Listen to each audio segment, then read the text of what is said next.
Good morning, everybody. How are you all doing today? I won't do that. I won't do that. I promise. Okay, I won't do that again. Last night, I watched the Iron Lung movie for the first time ever. I decided that I wanted to do a review on it. It was an experience, to say the least. I wrote down an entire list of things I want to talk about because I tried recording this video last night and my mind was all over the place. I was like super excited. I was very hyperactive. I couldn't keep like a constant train of thought. I had to write everything down to make sure that all the things I wanted to talk about were locked in, you know. So the first things I wanted to talk about are the parts that I immediately give this movie a 5 out of 5 for. Because I know that Markiplier, when he released the movie, he said that he didn't really want there to be that many spoilers with the movie, so I'm going to try and keep that as minimal as possible. I'm still going to be talking about the story because, you know, the game has been out for like 4 years now, but there are going to be some things in the movie that I'm going to try and keep up to the viewer to watch for themselves. The things that I have to talk about immediately with this movie: the sound design, the sound effects, the acting, visuals, and just the CGI in general. I have to talk about all of those because all those things I give a 5 out of 5. So the sound design, right? The soundtrack in this movie, it hits you. And that's all I can say. It really hits you both in the feels, where it hurts, where like it tickles at one part of your brain that you didn't even know that was there. The entire time when I was watching the movie, the soundtrack by itself was enough for me to like stay a little bit shaken throughout the entire movie. Like I was not sitting still when I was watching it. You all know that Mr. Beast video where they're trying out pizza, this golden pizza, and Chris is like, everything about this pizza is so delicious, but I can't get past the cheese. That was me when it came to the music in this movie. Like everything else about the movie was already pretty fantastic, but I couldn't even get past the soundtrack. Which then leads me to the second thing that I give a 5 out of 5 for this movie: the sound effects. One sound effect in that movie that I just cannot get out of my head because of how unique sounding it is the X-ray camera that Mark uses to scan the environment that's in front of the submarine. So if you guys have played the game, you know that there's a camera that you take pictures of the outside with, because, you know, you're in an ocean of blood and you can't exactly see what's going out there, so you have to use this camera to see what's in front of the submarine and see if there's anything that you can use, right? The sound effect for that by itself was already very well done. The sound effects of like the ocean blood circling around the submarine, the engine, the monsters that are lurking around, the little bleeping sounds of the navigation system, like all of it was just really, really well thought of and really well done. It's definitely a unique experience in the way that, like, you don't really see it in many other movies. Like, these sound effects were... I don't know exactly how to explain the nature of these sound effects, but they were so unique and so well done. Which then also leads me to the part that aids the sound effects even better, which is the visuals. Every single thing in the movie looked very realistic, very... like, it felt like during that entire time you were there. Like, I don't know how else to explain it, but the visuals, they were like... First off, everything in the submarine, by the way, I don't know if you guys have seen the behind the scenes for Markiplier on set, but most of it's practical. The blood is real. The submarine is real. I don't know about the X-ray. I know that the computer and the X-ray, I'm pretty sure those were visual effects, but they felt real, right? That's all I gotta say about the visuals, really. Like, it makes you feel like you're there in the scene with the characters. Which also, speaking of realistic scenes, I want to talk about the acting. The acting in this movie, it's not like the Hollywood acting that you would expect from other movies that you've seen over your life. That's not saying that this acting is bad. In fact, it's actually the opposite. The acting in this movie felt like real scenarios that would happen in real life if they were stuck in this situation. They really sell the believability that their kind is being driven to extinction, they're there to do a mission, and this is how serious that mission is. Markiplier, the female that was on the radio, and just all the other background characters as well, all of them did such a great job at selling the believability that this is a real thing that's happening for them. That is also something that I give a 5 out of 5 in my book. So you might be noticing during this time I've been giving like some sort of clues as to what this movie is about. For any of you who have not seen the video game, or if you haven't heard anything about the movie, I would like to talk about the general plot of the movie. I'm not diving into too many details about what happens in there, but I do want to give the general story, at least what's already given by the video game, so that way it's not really a spoiler. This story takes place in a universe where an event known as the Quiet Rapture basically just kills all known habitable stars and planets, and they all just vanish, right? Humanity is at the brink of extinction. They have to leave their homeworld because they got no resources left. As they are voyaging through space, they are trying to find any remains of the universe that they can use to survive. They're traveling along these space stations. I think one of them is called Eden and the other one is called like COI or something like that. These space stations are like the remnants of what's left of humanity, and there's not even thousands of people left. There's hundreds of people left. That is how dead humanity is in this story. And as they're looking through their dead universe for any remains of what they can use to survive, they come across these moons with blood oceans on them. And obviously it's a really strange thing to find in the universe, but when they were observing these blood moons from a distance, they were catching hints of what might have caused the Quiet Rapture. They were sending some stations onto the moon, and they were sending these submarines that were made to take on the dense oceans of these moons, right? These dense blood oceans. Every once in a while, they would send down these submarines and they would try and look for any clues of life or what caused the rapture, or if there is any way to avert or live through what's been done, right?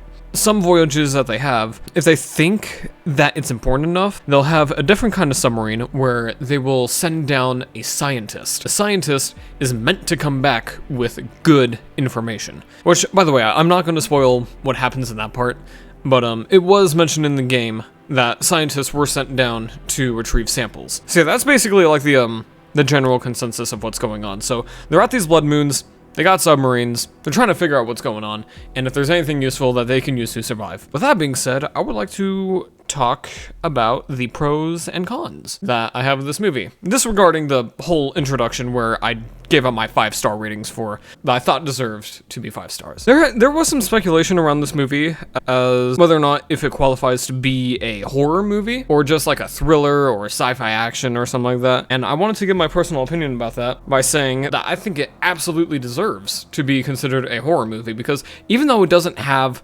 tropes that you would see in other horror movies where it's just like they're specifically meant to make you feel, you know, like jumped up and scared, terrified and all that. This one does horror in a very unique and different way, and I really like how they did it. Think about the story in general, right? You're in a universe that's dying, you're with a race of humanity that is literally hundreds of members left, and you're sent down into this ocean of blood with danger all around you and you're trying to find stuff. How is that not terrifying? Yeah, the entire movie, you are feeling this claustrophobic, existential sense of dread as you're venturing through this ocean to try and find clues on just find anything that you can to survive. With all the sound going on and with all the dangerous elements like your oxygen going down, flames appearing in the submarine, even though it may not come across as like a horror movie, there's definitely a horror element to it. It definitely feels very terrifying. Like, imagine yourself in the situation that this guy's in, right? I would panic. I would low-key shit myself.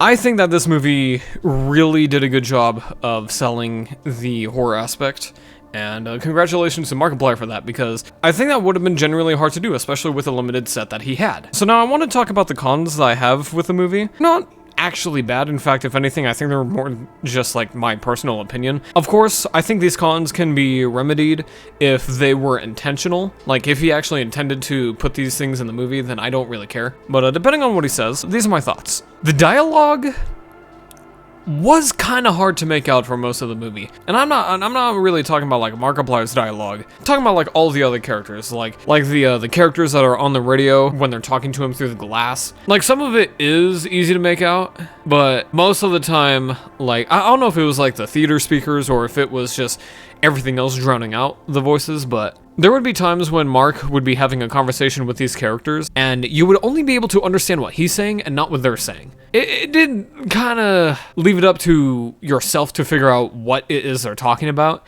and it was pretty difficult. But if the intent was to make it difficult, then of course, I don't care. Another thing as well, so obviously they had this one set to work with. They had this giant submarine that was on this hydraulic press set thing machine. Because that was basically the only set that they were able to work with, he did a lot of close-ups. There are definitely like a lot of close-ups in this movie, close-ups of like the pipes with the blood and water dripping. There's close-ups of him using the navigation system with his hands, and then close-ups of his face, his arms, his injuries, and the images that pop up on the X-ray machine.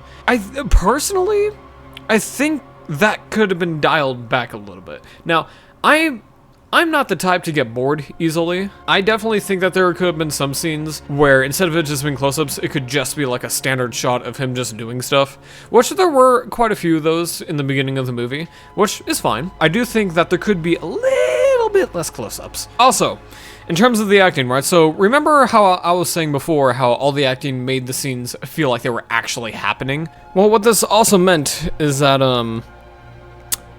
the actors did default to, like, using real-life emotions how they would in real life, and because of that, it could lead some of Markiplier's fans or some of the viewers to really find it difficult to differentiate between, like, the character that Markiplier is playing and Markiplier himself. Especially when he's getting into his rage moments, because the thing about Markiplier and his YouTube videos is that he doesn't necessarily hide who he is. He doesn't really put on an act, especially when it comes to the moments of, like, raging and slamming his desk and yelling, "Fuck!" all the time.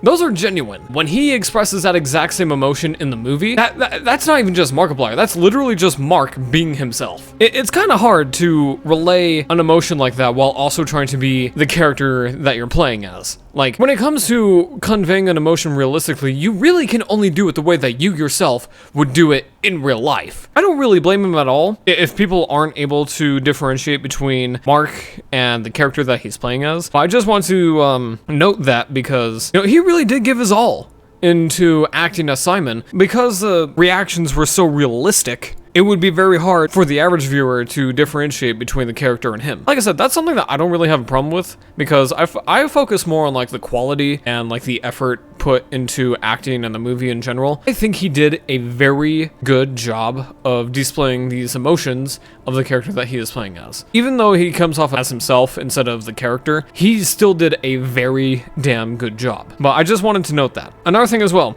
because he was working with a limited set, besides the close-ups, there was also like a lot of slow burn. Like there was like a lot of, if you haven't seen the video game or if you don't really know exactly what it's been going on with the lore and how the game progresses throughout, the first, like, I don't know, 35 minutes of the movie might come across as boring, because it's literally just Mark or Simon figuring out how to use the submarine. He's figuring out the navigation system, he's figuring out the maps, the bag of folders that he has, figuring out the X-ray machine. Yeah, it's literally just him figuring stuff out. I don't, like I said, I don't have a problem with that, but some people might find that boring. But it does pick up later on in the movie. There are some actual movie things happening as time goes on. There's more action, there's more dialogue, there's more mission readiness, if that makes sense. It's really just that part of the movie. Like I said, I don't have a problem with that. That's really just like a viewer-specific thing. If you're already a fan of Markiplier and if you're already a fan of Iron Lung, then that part's not going to be a problem for you. But for the average viewer, it might. Let's go into my final thoughts of the movie.